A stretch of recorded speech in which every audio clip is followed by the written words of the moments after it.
હળવદ અને ધાંગધ્રાના અગિયારિયાઓ દ્વારા વન વિભાગના અધિકારીઓ દ્વારા કરવામાં આવેલ ગેરવર્તણૂકને પગલે આવેદનપત્ર આપવામાં આવ્યું છે। 2 દિવસ પહેલા જ અગિયારિયાઓના ગાળો આપી પાટું મારતા હોય તે પ્રકારના એક અધિકારીનો વિડીયો વાયરલ થયો હતો, જે બાબતે આ સ્થાનિક આગેવાનો અને લોકો દ્વારા મામલતદાર કચેરી હળવદ ખાતે આવેદનપત્ર પાઠવવામાં આવ્યું છે। તાલુકાના આસપાસના વિસ્તારમાં મોટા પ્રમાણમાં ત્યાં પોતાના કામ માટે થઈને જતા આવતા હોય છે, ત્યારે તે દરમિયાન થોડા દિવસો પહેલા જ અગર વિસ્તારમાં આવેલા અધિકારીઓ દ્વારા અગરિયા સાથે કરી હોય અને તેને ગાળો આપીને પાટું મારીને ગાડીમાં લઈ જતા હોય તે પ્રકારનો એક વિડીયો સોશિયલ મીડિયામાં વાયરલ થયો હતો।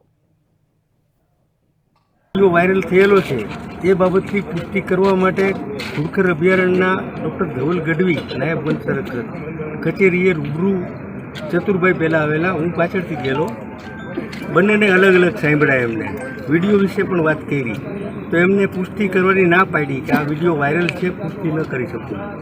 એટલે અમે એવો નિરાશ જવાબ લઈને તંત્ર પાસેથી પાછા આવેલા, પણ હજુ આ ધુડખર નાયબ વન સંરક્ષક ધુડખર અભયારણ્ય કચેરી વળીને આવતો હતો, આવીને ઊભો તો હું ટ્રેક્ટર આગળ એમની પાસે વાતચીત કરતા હતા। એમાં એમનો પીતો થયો અને અમે 15 જણા યુવાનો હતા, એમાં આવીને સીધો મને એક લાફો માર્યો, પાટું મારી, ધોકો માર્યો, એમ કરીને ગાડીમાં નાખ્યો। અને બીજા લોકો હતા એમ કહેતા હતા કે જવા દો માફી માંગતા, તોય પણ છતાં ન જવા દીધો। અને એ કારણથી મને ઓફિસે લાવ્યા, ઓફિસે લાવીને મને કે લોકઅપમાં નાખી દઈશ અને એવું મને કીધું। અને અહીંયા આવીને પણ 2 લાફો મને માર્યા। કોણ હતું બીજો? એનું નામ યોગેશભાઈ પટેલ, બીજા 2 હતા કે જવા દો પણ તોય મને ન જવા દો। આ ઘટના રણ વિશેની બની, એમાં હું અહીંયા હાજર હતો।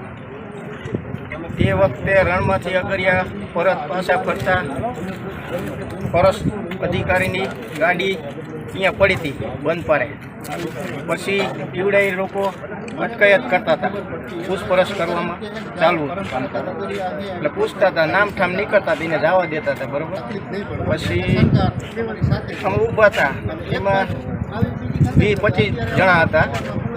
પછી એ વખતે અમે અમારી રીતે આ છોકરા બધા વાતો કરતા હતા, નીવડે એમનું કામ કરતા હતા। અમે ટ્રેક્ટર પાસે ઊભા હતા, અહીંયા કણે જયેશભાઈએ એવું કીધું કે અગરિયા સંગઠિત નથી। આ કારણથી યોગેશભાઈ પટેલે ઝપટથી આવીને કાન માથે લાફો મારી દીધો। ગુજરાત રાજ્ય ચુવાડિયા કોળી પ્રદેશ પ્રવક્તા તરીકે આ ઘટનાને ખૂબ વખોડી કાઢું છું। 2 દિવસ પૂર્વે એંજાર ગામનો યુવાન જે રણમાં પોતાની કાળી મજૂરી કરીને પરત ફરી રહેલો હતો, એ સમય દરમિયાન એની સાથે જે ગેરવર્તન કરવામાં આવ્યું છે, એને ઢોરમાર મારવામાં આવ્યો છે, એની સાથે જે બીભત્સ ગાળો બોલવામાં આવી છે, એને અમે સમગ્ર સમાજ દ્વારા ગુજરાત રાજ્ય વતી હું આ ઘટનાને ખૂબ વખોડું છું। સાથે સાથે જે અધિકારીએ ગેરવર્તન કર્યું છે એની પાછળ ન્યાયિક પગલાં મળવા જોઈએ।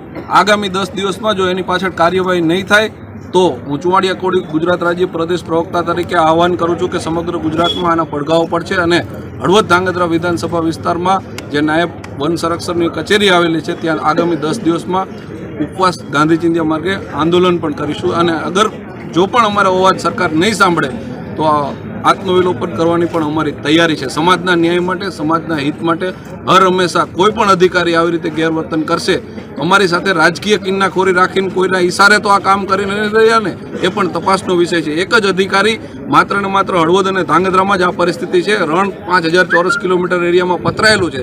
તમારામાં એવી હિંમત હોય તો જાઓ, માળિયા વિસ્તાર હોય, સામે સાંતલપુર વિસ્તાર છે, પાટડી વિસ્તાર છે, ત્યાં કેમ કનડગત નથી? આ એક જ રણ છે ને આ એ જ અગરિયાઓ છે, આ કોઈ આતંકવાદી નથી અને એની સામે તમે આવી રીતે વર્તન કરી શકો। આ જે બનાવ બન્યો છે એને અમે સામાજિક દ્રષ્ટિએ ખૂબ જ વખોડી